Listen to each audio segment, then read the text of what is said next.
आदरणीय बंधुओं, माताओं व मेरी प्यारी बहनों, राधे राधे। आप सभी का हमारे YouTube चैनल जीवन की धारा पर बहुत बहुत स्वागत है। बंधुओं, आज हम इस वीडियो में मार्गशीर्ष माह शुक्ल पक्ष की मोक्षदा एकादशी की कथा सुनेंगे, जिसे सुनने सुनाने से भगवान श्री हरि की कृपा से वाजपेयी यज्ञ का फल प्राप्त होता है व पितरों का उद्धार होता है। कथा सुनने के बाद यदि आप हमारे चैनल पर नए हैं तो कृपया हमारे चैनल को सब्सक्राइब करें, बेल आइकन को प्रेस करें ताकि हमारी वीडियो की नोटिफिकेशन सबसे पहले आप तक पहुंचे। वीडियो को शेयर व लाइक भी जरूर करें। धर्मराज युधिष्ठिर बोले, हे केशव, मैं पूछता हूँ, मार्गशीर्ष मास के शुक्ल पक्ष में जो एकादशी होती है उसका क्या नाम है, क्या विधि है तथा उसमें किस देवता का पूजन किया जाता है? भगवान श्री कृष्ण बोले, हे राजन, मार्गशीर्ष मास के कृष्ण पक्ष में उत्पत्ति नाम की एकादशी का वर्णन मैं तुम्हें सुना चुका हूँ। अब शुक्ल पक्ष की एकादशी का वर्णन करूंगा, जिसके श्रवण मात्र से वाजपेयी यज्ञ का फल मिलता है। उसका नाम है मोक्षदा एकादशी, जो सब पापों का हरण करने वाली है। हे राजन, उस दिन यत्न पूर्वक तुलसी की मंजरी तथा धूप दीप आदि से भगवान दामोदर का पूजन करना चाहिए।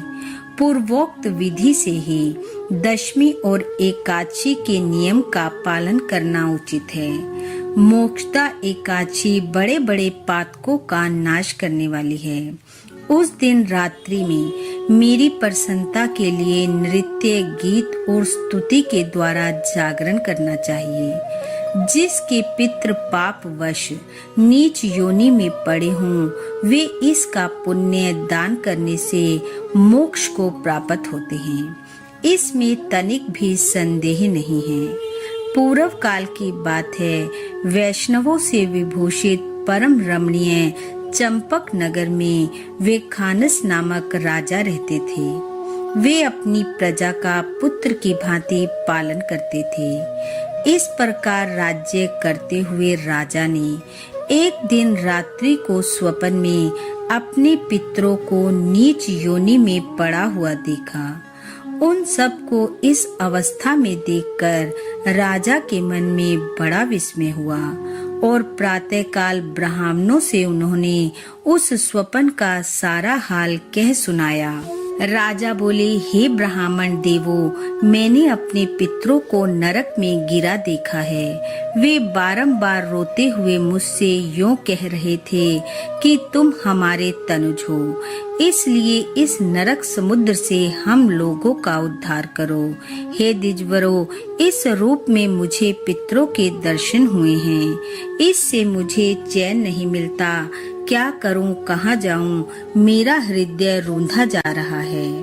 वह व्रत, वह तप और वह योग जिससे मेरे पूर्वज तत्काल नरक से छुटकारा पा जाएं, बताने की कृपा करें। मुझ बलवान एवं साहसी पुत्र के जीते जी मेरे माता पिता घोर नरक में पड़े हुए हैं, अतः ऐसे पुत्र से क्या लाभ है? ब्राह्मण बोले, हे राजन, यहाँ से निकट ही पर्वत मुनि का आश्रम है। वे भूत और भविष्य के ज्ञाता हैं। हे राजन, आप उन्हीं के पास चले जाइए। ब्राह्मणों की बात सुनकर राजा व खानस शीघ्र ही पर्वत मुनि के आश्रम पर गए और वहाँ उन मुनि श्रेष्ठ को देखकर उन्होंने दंडवत प्रणाम करके मुनि के चरणों का स्पर्श किया। मुनि ने भी राजा से राज्य के सातों अंगों की कुशल पूछी।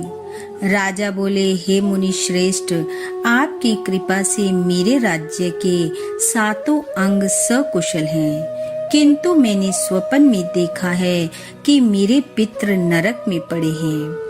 अतः बताइए, किस पुण्य के प्रभाव से उनका वहां से छुटकारा होगा?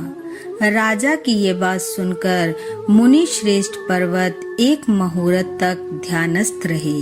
इसके बाद वे राजा से बोले, हे राजन, मार्गशीर्ष मास के शुक्ल पक्ष में जो मोक्षदा नाम की एकादशी होती है, तुम सब लोग उसका व्रत करो और उसका पुण्य अपने पितरों को दे डालो।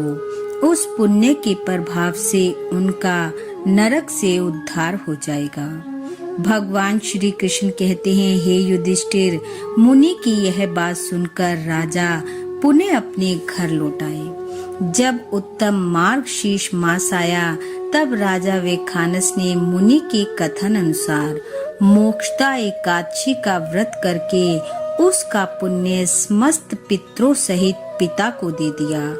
पुण्य देते ही क्षण भर में आकाश से फूलों की वर्षा होने लगी। वेखानस के पिता पितरों सहित नरक से छुटकारा पा गए और आकाश में आकर राजा के प्रति यह पवित्र वचन बोले, हे पुत्र, तुम्हारा कल्याण हो।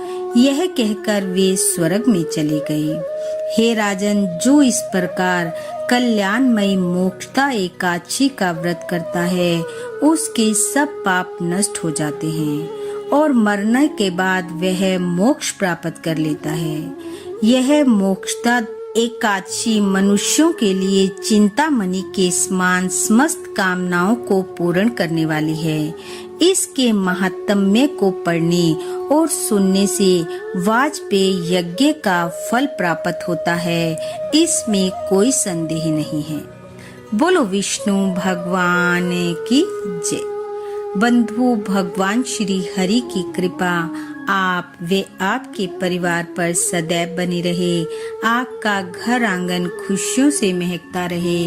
इन्हीं शुभकामनाओं के साथ आप सबका बहुत बहुत धन्यवाद। राधे राधे।